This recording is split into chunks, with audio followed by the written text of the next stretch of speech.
Bapak pensiunan kopral jualan cendol demi anak kuliah. Bapak saya itu pensiunan kopral, Mas Bilal. Bapak saya itu karena pensiunan kopral, saya kuliah S1, bapak saya yang biayain saya kuliah itu sambil jualan bakso, jualan es cendol di kota Singkawang selama 5 tahun. Di masa pensiun beliau. Dan saya tahu betul, beliau itu hidup dari 50.000 ke 50.000, 100.000 ke 100.000 per hari, hanya untuk agar bisa makan aja. Agar uang pensiun tuh untuk ngirimin anak yang kuliah. Jadi saya tahu betul bagaimana bekerja keras itu. Tapi saya tahu betul bapak saya itu nggak tahu besok akan jadi apa, nggak tahu. Pernah misalkan satu hari hujan mulu dapat cuma 5.000 pernah.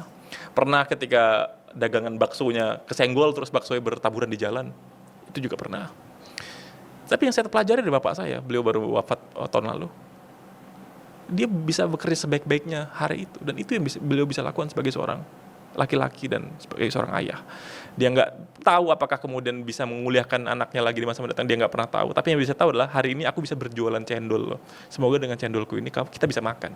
Dan itu saya pelajari betul.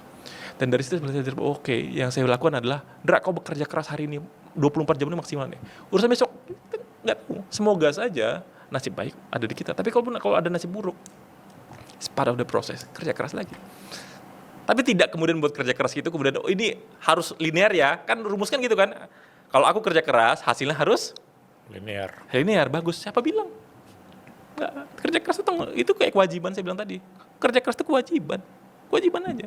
Hasilnya gimana, itu bukan urusan kita. Nah, kesalahan kita menganggap bahwa kerja keras kita berdampak linear dengan keberhasilan kita. Padahal nggak selamanya. Kerja keras adalah tanggung jawab, dan itu kewajiban kita sebagai seorang individu. Hasilnya bukan urusan kita. Bisa baik, bisa nggak baik.